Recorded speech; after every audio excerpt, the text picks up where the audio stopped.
السلام علیکم، میں ہوں ردا فاطمہ، این سے ناول کی وائس آرٹسٹ۔ مزید مزے کی ناولز کے لیے این سے ناول کی آفیشیل ویب سائٹ پر جائیں، لنک آپ کو ڈسکرپشن میں مل جائے گا۔ تقدیر ازل ازکل صدیقی۔ وہ نماز پڑھ کر اٹھی ہی تھی کہ اپنے روم میں زرتاشا کو دیکھ کر چونکی۔ کیا ہوا؟ اتنی لمبی دعا کس کو مانگ رہی تھی؟ زرتاشا کی بات میں ہمیشہ کی طرح طنز تھا۔ آپ کی ہدایت کی دعا مانگ رہی تھی۔ اس بات پر زرتاشا خاموش ہو گئی۔ کچھ دیر کی دونوں کے بیچ خاموشی نے اپنی جگہ بنا لی تھی، پھر زرتاشا بولی، یہ لو، میں تمہارے لیے سوٹ لے کر آئی ہوں۔ وہ ایک بلو کے رنگ کی بہت پیاری سی فراک تھی۔ یہ آپ کی فیوریٹ نہیں تھی؟ کائنات نے اس سوٹ کو دیکھتے کہا۔ تھی، اب یہ تم رکھو، آج ویسے بھی فنکشن ہے شام کو۔ تمہارے پاس کوئی ڈھنگ کے کپڑے ہیں؟ ایسے ہی اٹھ کر آنے کا ارادہ ہے کیا؟ زرتاشا نے ہمیشہ کی طرح اکھڑے لہجے میں کہا۔ نہیں، وہ میرے پاس ہیں۔ چپ رہو اور یہ رکھو۔ دیکھی ہے میں نے تمہاری پسند، پھیکی پھیکی اور شرافت سے یہی پہن کر آنا۔ زرتاشا کے لہجے میں واضح دھمکی تھی کہ اگر کائنات نے یہ سوٹ نہ پہنا تو اچھا نہیں ہوگا۔ اچھا ٹھیک ہے، اس نے حامی بھر لی تھی اور زرتاشا کا مقصد پورا ہو گیا تھا۔ کیا کبھی دیکھا ہے تم نے یہ منظر؟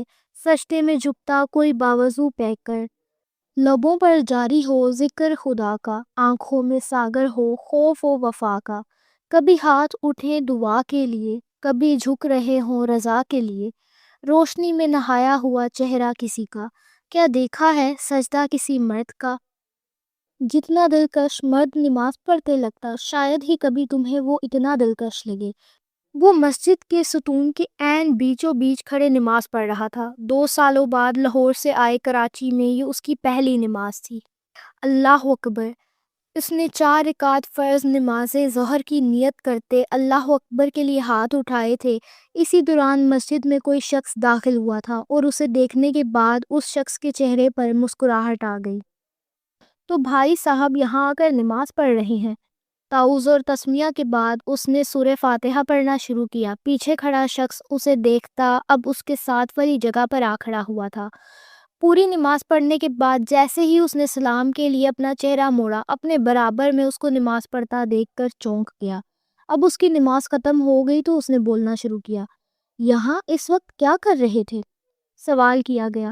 دکھائی نہیں دیا، نماز پڑھ رہا تھا۔ جواب پر سوال ملا۔ کیوں؟ پھر سے سوال کیا گیا۔ کیوں؟ تمہیں خوشی نہیں ہوئی مجھے ایسے نماز پڑھتے دیکھ؟ وہ دونوں نماز کی پوزیشن میں بیٹھے ایک دوسرے کو دیکھتے سوال کر رہے تھے۔ میری خوشی کے لیے نماز نہیں پڑھا کرو ارسم، اس نے سنجیدگی سے کہا۔ کیوں؟ تمہیں اچھا نہیں لگتا؟ نہیں، جس دن تم اس رب کی خوشی کے لیے نماز پڑھو گے نا، اس دن مجھے بھی دنیا کی سب سے بڑی خوشی ملے گی۔ میں تو بس اللہ کا شکر ادا کر رہا تھا، تم جو واپس آ گئے، معصومیت سے کہا گیا۔ اب کی بار وہ ہلکا سا مسکرائے۔ چلو اب گھر چلیں۔ عام سا چہرہ، عام سا حلیہ اور عام سا لہجہ، سب کچھ عام سا ہونے کے باوجود وہ تھا بہت خاص۔ اس کی آنکھوں میں ایک الگ سی گہرائی تھی، باتوں میں ٹھہراؤ اور چپ میں صدیوں کا وزن۔ جبکہ دوسری طرف ارسم، وہ تو بالکل مختلف تھا۔ وجیہہ خط و خال، گندمی رنگت اور دل مو لینے والا اعتماد۔ وہ جہاں جاتا ہر نگاہ اس پر ٹھہر جاتی، ہر محفل کا مرکز، ہر دل کا چراغ۔ لوگ اس کی موجودگی کو محسوس کیے بغیر نہیں رہ سکتے تھے۔ یہ کیا ہوا؟ زینب بیگم کا دل دہل گیا جب انہوں نے اپنی بیٹی کو بیڈ پر اس حالات میں دیکھا۔ بے ساختہ قدموں میں تیزی آئی اور وہ تڑپ کر اس کے پاس آ گئی۔ کیسے ہوا یہ؟ کس نے کیا؟ زارا نے نظریں چرائیں، لب کپ کپائے اور پھر ہلکی آواز میں گویا ہوئی۔ یار ماما، وہ زیدان نے۔ تم کیوں گئی تھی اس کے کمرے میں؟ ہاں، کیا کام تھا تمہارا وہاں؟ زینب بیگم کی پریشانی غصے میں بدلنے لگی۔ کھانا لے کر گئی تھی میں، اور بس۔ زارا کی آنکھوں میں پشیمانی تھی۔ وہ ماں کو کیا بتاتی کہ عثمان کو متاثر کرنے کے چکر میں اس نے خود کو ایسے حالات میں ڈال دیا؟ زینب بیگم کا دل پھٹنے لگا۔ کیا ضرورت تھی اس کے کمرے میں جانے کی؟ پتہ ہے نا تمہیں وہ نشہ کرتا ہے، اور جب وہ نشے میں ہو تو خدا کی قسم اس وقت وہ انسان نہیں رہتا، ہوش میں نہیں ہوتا۔ وہ کچھ پل کو رکی، پھر بولی، اللہ جانے اماں جان نے اسے اس گھر میں کیوں رکھا ہوا ہے؟ انہوں نے زارا کے زخم پر نگاہ ڈالی۔ درد تو نہیں ہو رہا زیادہ؟ نہیں، ابھی پین کلر کھائی ہے، کافی بہتر ہوں۔ زارا کا لہجہ بجھا ہوا تھا اور آنکھیں نمی سے بھری ہوئی۔ ماما وہ ایسا کیوں ہے؟ زائدان کا بھائی اسوان وہ تو بالکل مختلف ہے، ذمہ دار، سب کا خیال رکھنے والا، لیکن زائدان اسے کسی چیز کی پرواہ نہیں، جیسے وہ ہی دنیا میں واحد شخص ہو اور باقی سب فضول ہو۔ زینب بیگم نے گہری سانس لی، بس سب نے مل کر اسے بگاڑ دیا ہے۔ جب اس نے پہلی بار نشہ کیا تھا کسی نے نہیں روکا، اب دیکھ لو تم خود نتیجہ بھگت رہے ہیں۔ زارا چپ رہی، وہ جانتی تھی ماں کی ہر بات سچ ہے۔ زینب بیگم اس کے بالوں میں ہاتھ پھیرتی اٹھی، تم آرام کرو اور سنو، اگر درد زیادہ ہو تو پارٹی میں آنے کی ضرورت نہیں، اپنے کمرے میں رہنا، آرام کرنا۔ یہ کہہ کر وہ باہر نکل گئیں۔ یہ ایک خوشبو بکھیرتی شام تھی، جب چاندنی نرم روشنی میں زمین پر اتر آئی تھی۔ باغ کے کشیدہ حصے میں رنگ برنگی روشنیوں کے جھلملاہٹ تھی اور ہر طرف خوشیوں کے رنگ بکھرے ہوئے تھے۔ درختوں پر لٹکے کمکمے کسی خوابیدہ کہانی کی روشنیوں جیسے لگ رہے تھے اور فضا میں خوشبودار پھولوں کی مہک گھلی ہوئی تھی۔ مہمان آہستہ آہستہ جمع ہو رہے تھے، خوش لباسی اور خوش گفتاری کا ایک دلکش امتزاج نظر آ رہا تھا۔ کہیں بچوں کی کلکاریاں تھیں تو کہیں نوجوانوں کی چہچہاہٹ۔ ہر طرف ہنسی مذاق کا سما تھا۔ مرکزی میز پر ایک شاندار کیک رکھا تھا جس پر روشن موم بتیوں کی جھلکیاں دمک رہی تھیں، اور سب مہمان اس وقت برتھ ڈے گرل کا انتظار کر رہے تھے، کیونکہ وہ اس وقت پارٹی کی جان تھی۔ سب آتے اور اس کے باپ کو بیٹی کی سالگرہ کی مبارکباد دیتے۔ بلو رنگ کی فراک میں ملبوس کونے میں کھڑی وہ لڑکی آنکھوں میں ستائش لیے یہ سب دیکھ رہی تھی۔ ایک وقت اس کا بھی تھا کہ اس کا باپ اس کی سالگرہ پر ایسے ہی پورا گھر سجا دیا کرتا تھا، پھر اس کے پاس آ کر پیار سے کہتا، میک اے وش پرنسس، اور وہ خوشی کے مارے گلابی گالوں کے ساتھ بے تابی سے بولتی اور اپنی ساری خواہشیں پوری کرواتی۔ وہ ہر سالگرہ کا بے چینی سے انتظار کرتی تھی کہ کب اس کا دن آئے اور کب وہ اپنی فرمائشیں منوائے۔ کہتے ہیں سالگرہ والے دن انسان کو ایک تحفہ ملتا ہے، لیکن وہ اپنے باپ سے ایک دن میں کئی تحفے اور بے شمار فرمائشیں پوری کرواتی تھی۔ کہاں کھوئی ہو میڈم؟ وہ اپنے خیالوں میں کھوئی ہوئی تھی کہ اچانک کسی کی آواز پر چونکی۔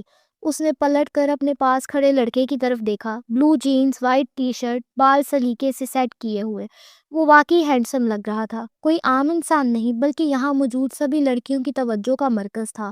وہ تھا ہی اتنا پرکشش۔ مجھ سے تھوڑا دور رہ کر بات کیا کرو ارسم۔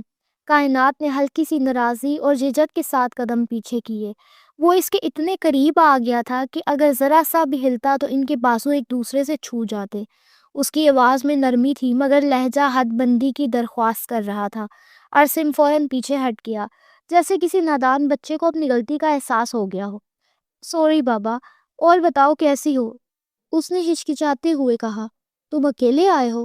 کائنات کو اپنی خیریت بتانے سے زیادہ یہ جاننا ضروری لگا کہ وہ اکیلا ہے یا نہیں۔ نہیں، امی ابو بھی ساتھ آئے ہیں، وہ دیکھو وہاں بیٹھے ہیں۔ اس نے صوفے کی طرف اشارہ کیا۔ کائنات نے ادھر دیکھا، لیکن جسے وہ ڈھونڈ رہی تھی وہ وہاں نہ تھا۔ دل چاہا کہ ارسم سے پوچھ لے مگر بات بدل دی۔ اچھا یہ بتاؤ کالج کا کیا سین ہے؟ کب سے ہو رہے ہیں پیپرز، اور آگے یونیورسٹی جانے کا ارادہ ہے یا نہیں؟ اب کہ ارسم نے اس کی پڑھائی کے حوالے سے سوال کیا۔ پیپرز کا تو پتہ نہیں کب سے ہیں، لیکن یہ ضرور جان لو کہ میں یونیورسٹی ضرور جاؤں گی۔ میری تیاری بھی بہت اچھی ہے، انشاءاللہ میرے نمبر بھی اچھے آئیں گے اور میرا اچھی یونیورسٹی میں داخلہ بھی ہوگا، انشاءاللہ انشاءاللہ۔ وہ اپنی پلان سوچ کر خوش ہو رہی تھی۔ انشاءاللہ۔ وہ دونوں ہلکی پھلکی باتوں میں مگن تھے، ماحول سے بیگانے، اور دور کھڑی زرتاشا انہیں دیکھ کر جل رہی تھی۔ دل تو کر رہا ہے جا کر اس کائنات کا گلا دبا دوں، وہ دل ہی دل میں بڑبڑائی کہ اچانک کسی نے اسے مخاطب کیا۔ ایکسکیوز می، یہاں واش روم کس طرف ہے؟ زرتاشا اس کی طرف دیکھ کر مسکرائی اور بولی، ایک منٹ، ابھی آئی۔ وہ سیدھا کائنات کے پاس پہنچی۔ کیا کر رہی ہو یہاں؟ نظر نہیں آ رہا مہمانوں کو تمہاری ضرورت ہے اور تم کونے میں کھڑی ہو؟ کیا ہوا؟ کائنات نے حیرانی سے پوچھا۔ ادھر دیکھو، ہادی کو ضرورت ہے تمہاری، اس کے کرتے پر جوس گر گیا ہے، جا کر اسے واش روم دکھاؤ۔ اس نے ہادی کی طرف اشارہ کیا جو وہیں کھڑا تھا۔ کائنات کا مرجھایا چہرہ اچانک کھل اٹھا۔ یہ عام سا چہرہ سید عبدالہادی کا تھا، مگر اس کے لیے بہت خاص۔ اس چہرے سے تو وہ عشق کرتی تھی۔ کیا ہوا؟ وہ جلدی سے اس کے پاس پہنچی۔ السلام علیکم، کسی بچے سے غلطی سے یہ جوس گر گیا، پلیز مجھے واش روم کا راستہ بتا دیں۔ تاکہ یہ صاف کر لوں، اس نے دھیمے لہجے میں کہا۔ جی آئیے، میں دکھا دیتی ہوں۔ کائنات آگے آگے اور وہ پیچھے پیچھے چل رہا تھا۔ وہ اس کو اپنے پیچھے چلتا دیکھ کر خوش ہو رہی تھی۔ وہ چاہتی تھی کہ ہادی اس کا ہاتھ تھامے، ایسے ہی ساری زندگی اس کے پیچھے پیچھے چلتا رہے۔ آپ اٹھ رہے ہیں یا نہیں؟ اس کی آواز میں خفگی تو تھی، لیکن اس خفگی میں محبت کی ٹھنڈک بھی تھی۔ وہ ننھی سی شہزادی غصے میں اس کے بیڈ کے کنارے کھڑی تھی، ننھے سے ہاتھ کمر پر ٹکے، اور وہ بھویں تن کر جیسے کوئی سپہ سالار اپنے سپاہی سے نافرمانی پر باز پرس کر رہا ہو۔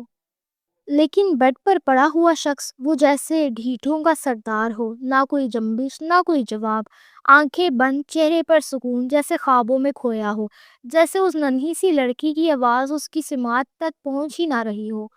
آپ کو پتا ہے سب اس برتھ ڈے گرل کا نیچے انتظار کر رہے ہیں، اور وہ یہاں آپ کے سامنے بیٹھی ہے، نیلی رنگ کے فیری فراک میں، بالوں میں کلپس اور چہرے پر ہلکی سی میک اپ۔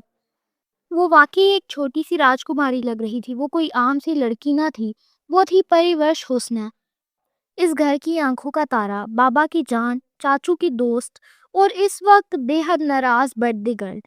زائدان نے بامشکل گردن اٹھائی، ایک آنکھ آدھی کھولی اور اسے دیکھا۔ ایک تو تمہارا چہرہ غبارے جیسا ہے، اسے اور پھلانے کی کیا ضرورت ہے؟ اب تو تمہیں دیکھ کر ہنسی آ رہی ہے۔ ہنس لیں اور پھر میرے ساتھ نیچے چلیں۔ ایسا لگ رہا تھا وہ بچی نہیں، بستر پر لیٹا شخص بچہ ہے۔ کیسے وہ اسے بالکل بڑوں کی طرح ٹریٹ کر رہی تھی۔ زائدان نے ایک آہ بھری، جیسے اپنی شکست مان لی ہو، اور آہستہ سے کمبل ہٹایا۔ نہیں جا رہا، وہ بڑبڑایا، جیسے آخری کوشش ہو جھوٹی مزاحمت کی۔ زائدان چلو نا پلیز، پریواش نے نرمی سے کہا۔ اس کی آنکھوں میں وہ چمک تھی جو صرف اپنوں کے لیے مخصوص تھی۔ زائدان جو رشتے میں اس کا چاچو تھا، لیکن ان کی بیچ کا بندھن کچھ اور ہی تھا، دوست، پارٹنر، ساتھی۔ وہ اسے چاچو نہ کہہ کر صرف نام سے بلاتی تھی، جیسے زرتاشا کو زرتاشا، زارا کو زارا، کائنات کو کائنات، کیونکہ اس کے دل میں رشتوں کے لیے اپنی الگ زبان تھی۔ میں آپ کو پلیز بول رہی ہوں، اب تو آپ کا فرض بنتا ہے میرے ساتھ چلنا۔ وہ بالکل پریوں کی طرح لگی، لیکن اس کی باتوں میں ایسا ایٹیٹیوڈ تھا جو شاید کسی بڑی شہزادی کے لب و لہجے میں ہوتا۔ زائدان نے ہار مان لی۔ وہ بستر سے اٹھا، چپل پہنے بغیر سیدھا واش روم کی طرف بڑھا۔ پری ورش نے فاتحانہ انداز میں مسکرائی، جیسے کوئی بڑی جنگ جیت لی ہو، اور یہ جنگ واقعی بڑی تھی، کیونکہ اس کی برتھ ڈے کیک کاٹنے کی رسم تب تک مکمل نہ ہوتی جب تک اس کا زائدان اس کے برابر نہ کھڑا ہوتا۔ کائنات اب ہادی کو عثمان کے کمرے میں لے آئی تھی۔ بغیر کچھ کہے ہادی سیدھا واش روم کی طرف بڑھ گیا، اور دروازہ بند ہونے کی ہلکی سی آواز کمرے میں گونجی۔ کائنات وہیں کمرے کے بیچ کھڑی بے چینی سے دروازے کو دیکھتی رہی۔ کچھ پل یوں ہی گزرے، تب اس نے آواز دی، کیا داغ زیادہ تو نہیں لگ گیا ہے؟ صاف ہو جائے گا نا؟ اندر سے پانی کے بہنے کی آواز آ رہی تھی۔ پھر ہادی کی آواز ابھری، تھوڑی بلند، تھوڑی مدھم سی، داغ تو اچھا خاصا ہے، پھر بھی آئی مینج۔ کائنات نے پل بھر کو سوچا، پھر سے بولی، نہیں تو میں آپ کے لیے دوسرا سوٹ نکال دیتی ہوں۔ نہیں، اس کی ضرورت نہیں، یہ صاف ہو جائے گا۔ کائنات جانتی تھی جوس کا داغ اتنی آسانی سے سفید قمیص سے نہیں جاتا۔ وہ ہلکے غصے اور ہلکی فکر کے ساتھ پھر کہنے لگی، دیکھیں، میں عثمان بھائی کا کوئی سا سوٹ نکال دیتی ہوں، نیچے بہت مہمان موجود ہیں، آپ ایسے جائیں گی تو اچھا نہیں لگے گا۔ اب کی بار اندر سے کوئی جواب نہ آیا۔ چند لمحوں بعد ہادی دروازہ کھولتا باہر آیا۔ قمیص پر اب بھی داغ واضح تھا۔ نہیں، اس کی ضرورت نہیں ہے۔ کائنات نے ماتھے پر بل ڈالے، اب تھوڑا سا جھنجھلا کر بولی، کیا ضرورت نہیں ہے؟ دیکھیں، ابھی بھی نشان باقی ہے، یہ جب تک اچھے سے نہیں دھلے گا صاف نہیں ہوگا۔ میں آپ کو عثمان بھائی کا کوئی سا سوٹ نکال دیتی ہوں، آپ وہ پہن لیں، یہ مجھے دے دیں، میں دھو کر آپ کو واپس دے دوں گی۔ ہادی کو یقین ہو چکا تھا کہ یہ لڑکی ایسے آسانی سے اسے نیچے نہیں جانے دے گی۔ اوپر سے وہ مسلسل بولے جا رہی تھی، جیسے اس کی ضد نہیں بلکہ حکم ہو۔ اچھا ٹھیک ہے، آپ سوٹ نکال دیں، ہادی نے ہار مانتے ہوئے کہا۔ اوکے۔ کائنات نے ہلکی سی مسکراہٹ چھپاتے ہوئے عثمان کی الماری کی طرف قدم بڑھائے، اور کچھ دیر بعد سفید شلوار قمیض نکال کر ہادی کی طرف بڑھا دی۔ ہادی وہ لباس لے کر دوبارہ واش روم میں چلا گیا۔ کائنات اب بیڈ پر بیٹھ گئی۔ اچانک دروازہ کھلنے کی آواز آئی۔ وہ چونک کر اٹھی اور نظریں دروازے کی طرف دوڑی۔ دروازے میں جو شخص کھڑا تھا اس کی آنکھیں سلگتی ہوئی انگاروں کی طرح کائنات پر جمی تھی۔ یہاں کیا کر رہی ہو تم؟ سرد کڑکدار آواز۔ کائنات کے ہاتھ لرزنے لگے۔ چہرے کا رنگ فوک اور زبان لڑکھڑا گئی۔ میں بس کچھ نہیں، الفاظ ٹوٹ ٹوٹ کر جاری ہے۔ این سے ناول کو سبسکرائب کرنا نہیں بھولیے گا۔ میں آپ سے ملتی ہوں اگلی قسط میں، تب تک کے لیے اللہ حافظ۔